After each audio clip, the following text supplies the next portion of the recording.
When I first read this book, I was drowning in one-on-one consultations. I found my work boring as I was repeating myself every single day. I never gave myself the time to focus on the projects that actually meant something to me, and assumed that everything I actually liked about running my business wasn't really work because I enjoyed it. The Squiggly Career by Helen Tupper and Sarah Ellis completely changed my attitude towards my business. And now every day I feel like I am learning, growing, and leveling up my business because of the changes that I made. When I first saw this book, I thought it was only going to be suitable for employees, people who worked for other people, but actually there is so much value that I gained from the Squiggly Career as someone who runs their own business. My name is Ellie-Jean, I'm the founder of Body and Style, and I want to help other business owners streamline their services and making their work more easy, enjoyable, and profitable.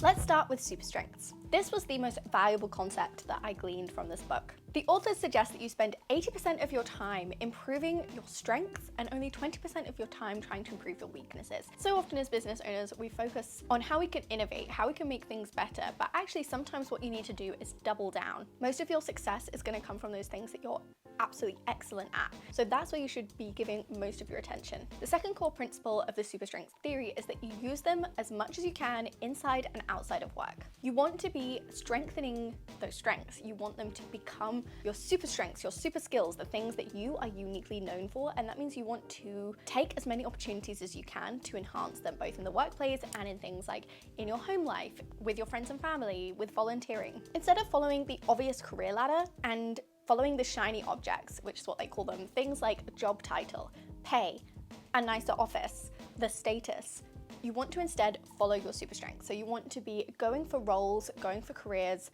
that enhance your super strengths, even if that means moving laterally rather than moving upward. So what are super strengths? These are not necessarily the things that you're good at. For example, I'm pretty good at maths. I got an 8 in maths, which for those who don't know, it's like an A star. And for those who are American, it means pretty good. It means you're like, yeah, it's like just above an A. I got a really good grade in my maths GCSE. I got really good at it, and as I got competent, I started to enjoy it.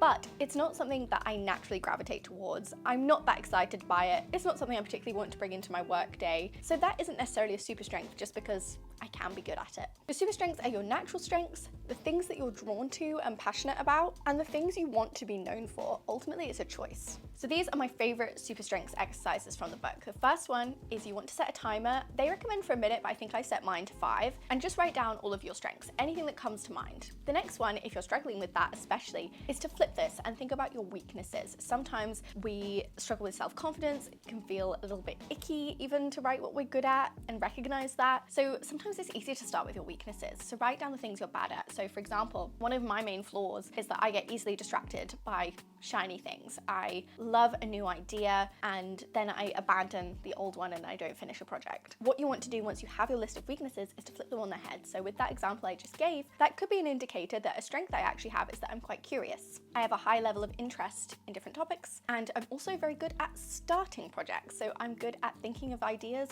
brainstorming, getting things into motion. The last exercise from the super strengths is to ask 3 people who are close to you to give you 3 words to describe you. This is quite a positive exercise. Again, it might feel a bit strange asking a friend for this, but they don't mind because I tested it on a few people and they're quite happy to give you some ideas. So some things I got were hardworking, imaginative, real, loving, intelligent, entrepreneurial, inquisitive, and proactive. All of which makes me feel pretty good. And it also makes me feel quite seen as well, that my friends understand me at that level. The last exercise from the super strength section of the book, which I found really helpful, was to write down your learned strengths. So in one column, you're going to put your whats. So these are the things that you do in your job or your past jobs that you have become good at. So for example, for me, I'm good at filming on camera, or I'm good at creating digital products. And then in the other column, you want to put your how. So, which I also kind of see as a why. I actually find more helpful, even though they frame it as a how. So like the reason I'm quite good at filming on camera is because I'm quite brave, I'm quite confident. I don't really care what other people think. I'm going to prioritize my goals over judgment of other people. And the reason I'm quite good at creating digital products is I'm quite creative.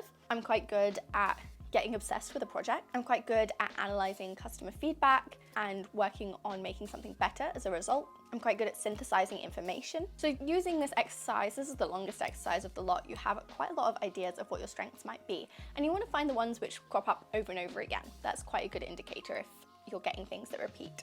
So my super strengths that I've landed on are deep diving, creating systems, and analysis. And I might adapt these over time. I've already adapted it a little bit. Deep diving, I get very, very obsessive. I suspect I have undiagnosed ADHD. When I start on a project, I tend to obsess over it for a few days. If I've got something that sparked my attention, I will give it my everything. Creating systems, I love creating Notion databases. I love creating like morning routines outside of work, for instance, and then sticking to them. Anything which is going to be high maintenance to be low maintenance, I'm amazing at things like that. And analysis, I did a literature degree, and a lot of my content that I make over on Body and Style is to do with analysing celebrity outfits, analysing how costume affects the story in TV and film, and so I like to use that skill as much as I can because that triggers that kind of curiosity in my brain. So how has this shaped my business? This aspect of the squiggly career means that I now tailor my role to enhance those super strengths. Before, when I was doing image consulting one-on-one, it didn't use a lot of those skills. It somewhat used the analysis one, but it's very repetitive, so it doesn't particularly work with the way my brain works, where I like to work on new projects quite consistently, and I like to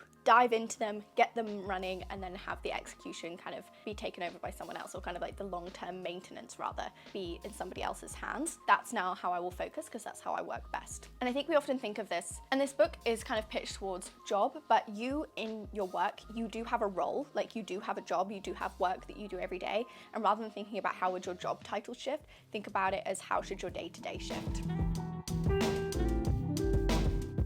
Section 2 is find your values. Why are values important in terms of your work as a business owner? They frame your values as the things that are important to you, and that I find takes some of the weight off this word values. And they're important as you run your business because, especially as a business owner, especially if you have a small business or a service-based business, you want that business to reflect your values, the life you want. Your values can be extremely important when hiring a team and creating a culture. They might affect where you place your office, how you structure your day. Your values can give you insights as to why work doesn't feel that great for you right now. So what you need to do is write a list. You can set a timer again, maybe for 1 to 5 minutes. For each section, you want to write what is important to you about the people you work with, what's important to you about the work that you do, what's important to you about the organization you work for, what's important to you about the environment you work in. And lastly, a different question. If you were asked to do a TED Talk right now, or even in a couple of years, what would you talk about? What would your message be? From this, you should have a list of words, and then they suggest going through your list of words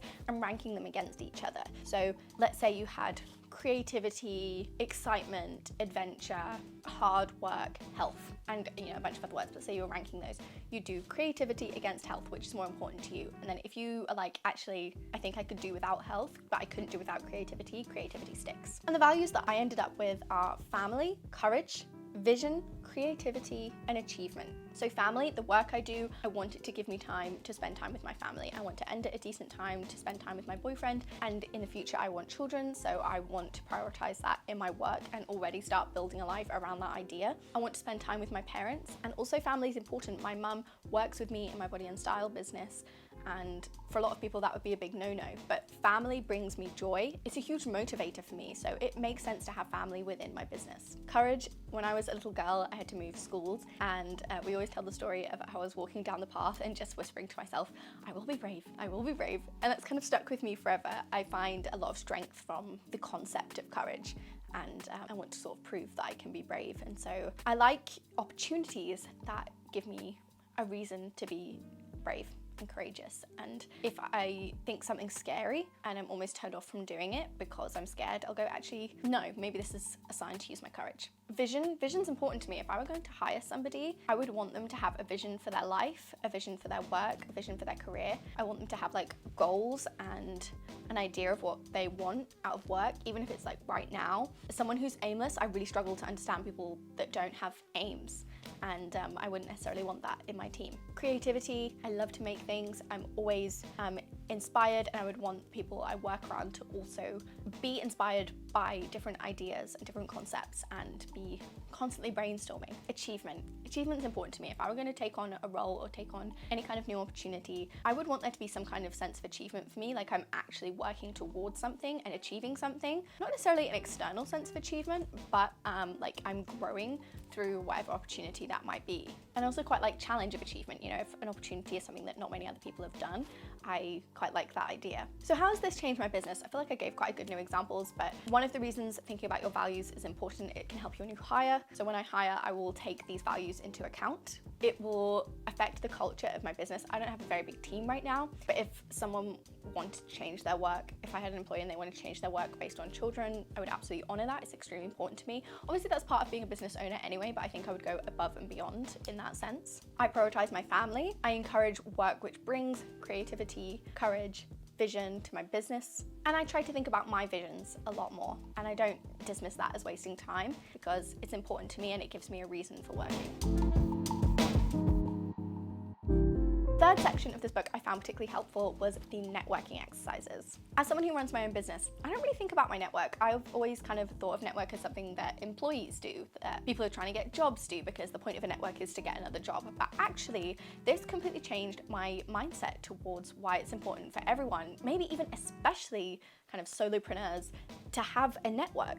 The first step they give to enhancing your network is to use your strengths to help others, as well as being someone who spots super strengths in others. Now that you have that concept, you kind of help others in their career through that concept. It's kind of helping others in their career. I love that idea. That's such an easy way for me to build a network, and I really like that. But also the concept of a mentor. Not something I've ever really cared about all that much. I'm very kind of independent, but actually when they reframed mentors as people who you help each other, they help you, you help them with the problems you have, and kind of expand your knowledge base and take you into worlds that you didn't really know existed, I suddenly really began to understand the point a little bit more. So the exercise that I loved from the Squiggly Career to find more mentors to grow your network is to write a list of things you need help with. What are the things you don't understand in your business? What are the blocks that you have, the mental blocks, the emotional blocks, the physical blocks, the very literal things that you just cannot do? What are the things you don't understand? And then on the right, think about someone who could help you with this, someone that you know who could help you. And whenever you go to events or you meet that person, ask them if they know anyone who could help you with your problems, and slowly your network will grow. So how has it changed my business? When I'm stuck, I think, who could help with this? Is there someone I could ask if they know someone who could help with this? And the last section is the opportunities exercise. If you're ever feeling a little bit stuck, like I was last year, in your work and you feel completely bound by what you're doing, I think it's important to take a step back and consider your opportunities. They suggest 4 different kinds of opportunity you should think about. Your obvious next step, one that you think is out of reach, one you would be doing if you had no constraints, and one where you use your super strengths in a new way. So for me last year when I was doing consultations and I was feeling a bit stuck in my work and not feeling all that fulfilled, even though I knew I should because I built this business and I was so excited about the content of the business, there were so many things I liked, but my day-to-day I just didn't enjoy. This is how I use this exercise. So the obvious next step to get me out of this rut was to make digital products for Body and Style. And writing that plane suddenly made it so clear to me. I was like, oh my God, I can make digital products. It's gonna be harder, but it's a new stage in the business. Where can I use my strengths in a new way? That brought me to this channel that I'm building, helping other business owners to streamline their services. Because although this work might not be exactly right for me, for someone else, this is exactly what they would want out of their business. Someone who's really creative, they love their craft, I think especially kind of craft-based service. I kind of fell into the service that I offered, whereas other people, they want to build a career around that, and I could so help with that. And another thing I realized outside of work where I could use my strengths in a new way is I'm volunteering with Girl Guiding. I volunteer with brownies and guides, and I think over time I will definitely be able to use my deep diving, my brainstorming skills, creating systems to kind of help with my unit. So that was really fun. One you think is out of reach. Something that I have on my list is doing a little bit more journalism. Like I say, with Body and Style, I do a lot of celebrity TV film content, and I would love to somehow do a little bit freelancing or even, unpaid whatever, journalism to enhance that analysis skill. And one you would be doing right now if you had no constraints. I found this really tricky because I'm kind of doing what I would want to do if I had absolutely no constraints, and then it hit me that what I would do if I had no constraints would be have a baby. So that's an opportunity for in the future, when some of those restraints have gone. But yeah, it was interesting how that came to my gut. If you enjoyed this video, I would really appreciate it if you joined the waitlist for a course that I am going to be building around helping to streamline your services, productize your services, use social media and digital systems to improve your business and make your work more enjoyable. So sign up for that waitlist below to hear when that is ready and available. There are also a bunch of digital products in the description that I have put together, things that I actually use in my own business. And if you enjoyed this video, you'll like this video on my 10 steps to streamlining my business. Thanks so much for watching. Let's get started.